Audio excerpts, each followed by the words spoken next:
What's up, everybody? It's Chuck Roque with episode 3 of Reely. Here we are in my living room again, and my skin has a green hue to it. Not sure why that is. Maybe because of the plants? Maybe how the light's bouncing off the plants or this chair? Because if I move, see? Maybe it was just something with the. Oh, look at that. Oh, no? I think it's auto correcting. There, look at that. That's a much better frame just by going to the side of it. Let's get these napkins out of here. Look at that. What a great full frame. Damn. Episode 3, Chuck Roque, really. Here we are. Mic is on.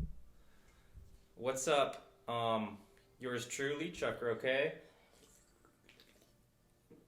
I am not sponsored yet, but I'd be willing. So hit me up, truly. I want to talk about Only Lovers Left Alive. Whew, I was talking a lot. I want to talk about Only Lovers Left Alive by Jim Jarmusch. Let me go grab the copy, actually, because you should see the cover. Bada bing! There it is. Only Lovers Left Alive. Directed by Jim Jarmusch, starring Tilda Swinton, Tom Hiddleston, Mia Wasikowska, Anton Yelchin, and John Hurt. Where to begin? Right there, Anton Yelchin.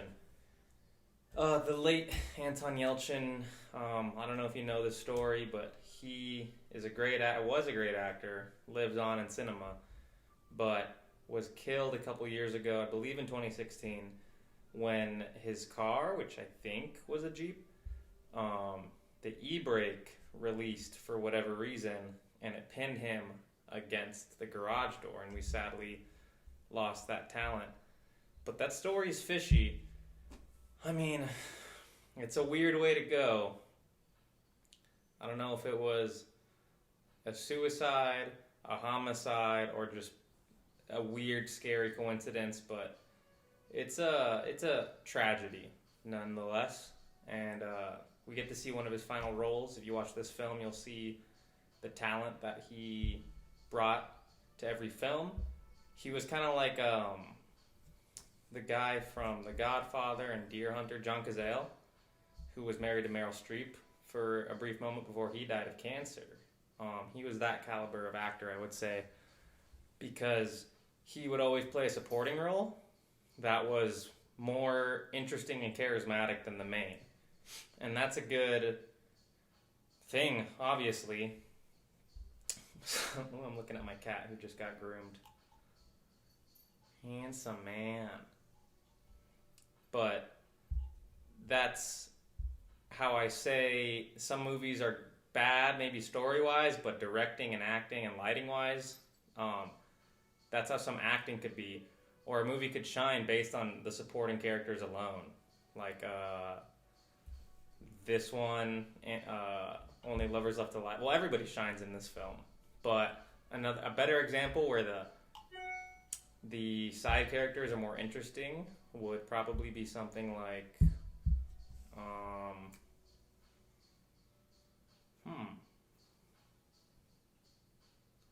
trying to think of who a boring lead is. Inception's a bad example because they're all great.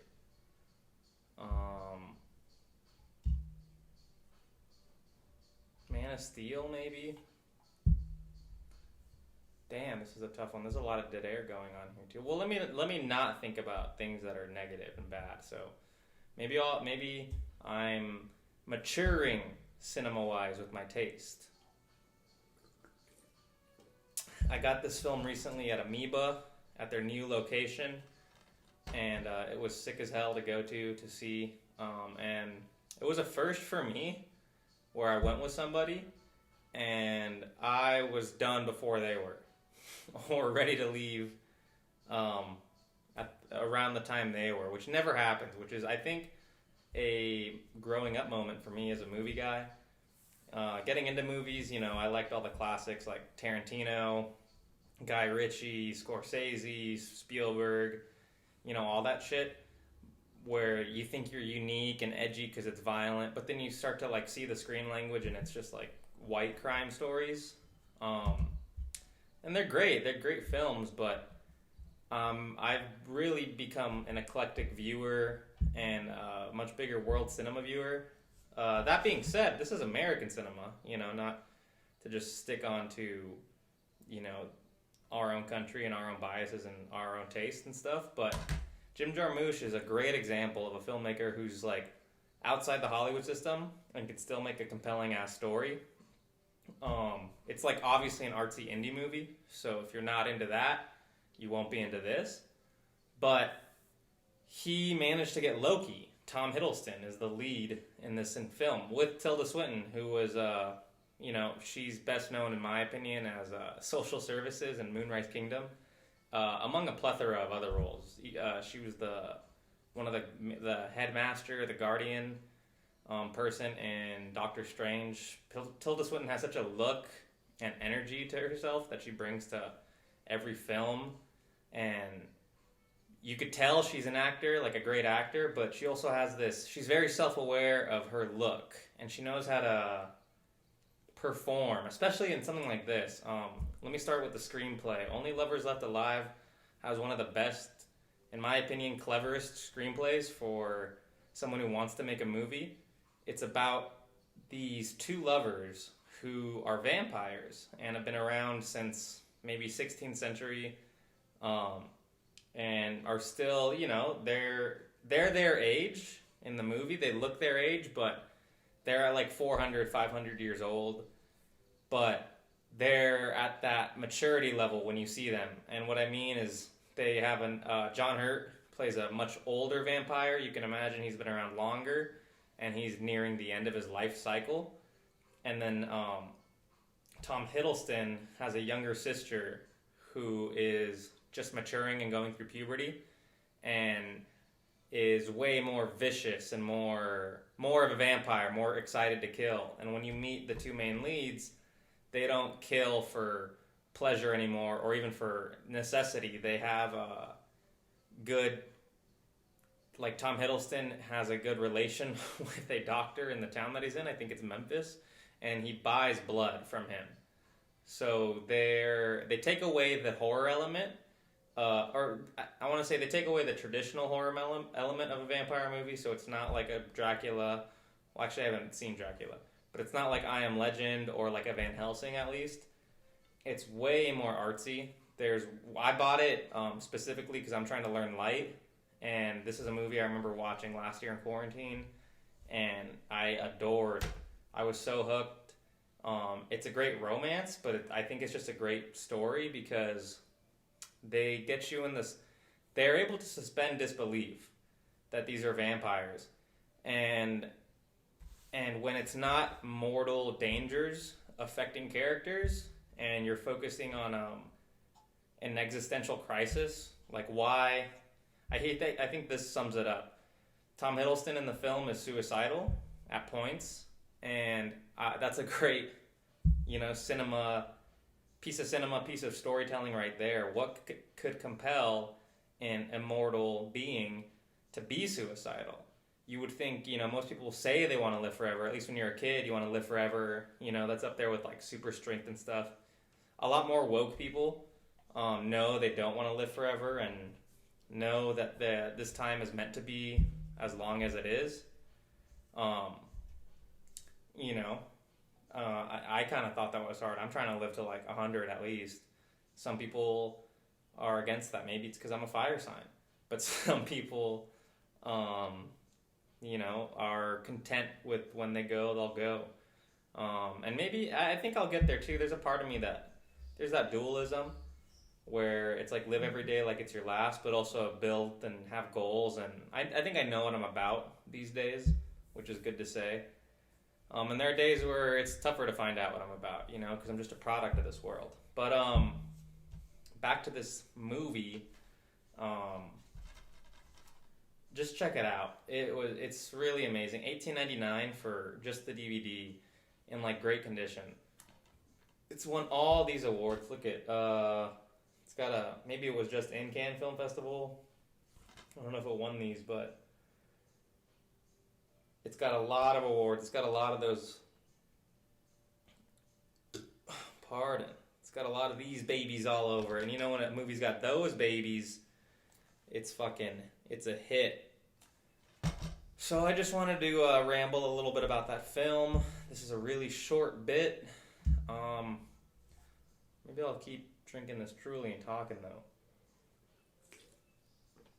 I just really like this movie. And I'm getting ready to edit, and I don't like editing. So I'm trying to train my brain to like editing, sitting at the laptop doing something fun and creative before I get into it. But I am using DaVinci Resolve now. I was using Adobe Premiere before, and every time I would turn it on, it's a headache. In addition to being $53 a month for whatever subscription I was on, it's so non-intuitive. I'm not going to say it's counterintuitive, but for the kind of learner I am, I guess.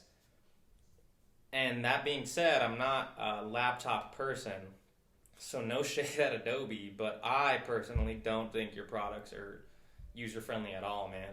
It was so confusing.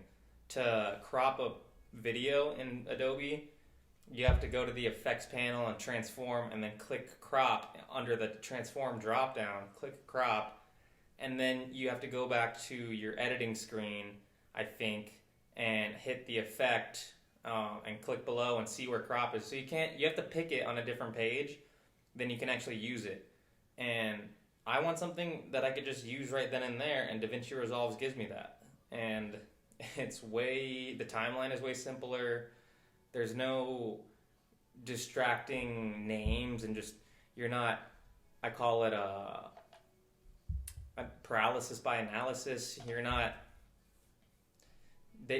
Adobe throws so many decisions at you, so many technical variables that you feel overwhelmed. And DaVinci at the free level, first of all, at the free level has a bunch of cool shit. Title screens that I was using. Look at Adobe's Creative Cloud update available for Camera Raw. I'm gonna go ahead. I've stopped my Adobe membership since, and I would love to uninstall this cloud thing. Let's see, Creative Cloud.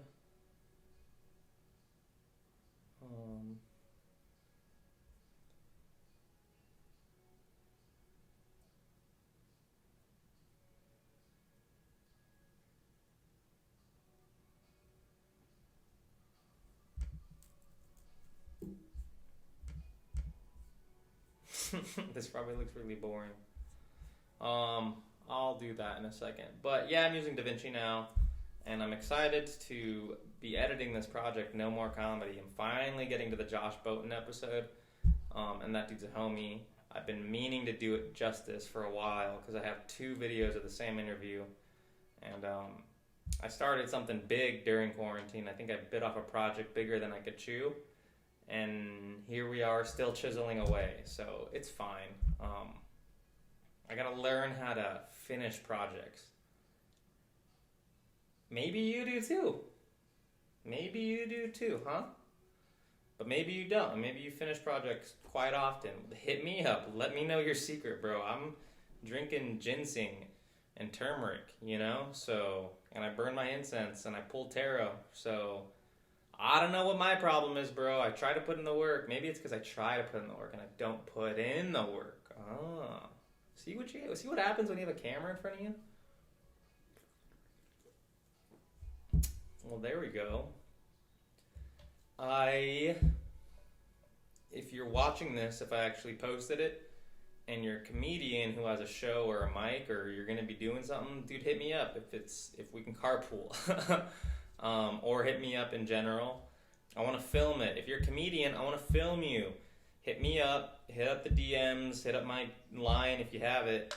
But I have a really badass camera that's made for documentary. The kind of footage you get too, it's like a really cool 2000s HBO look, which I've been wanting for so long. I'm very blessed to have this camera and 3 lenses.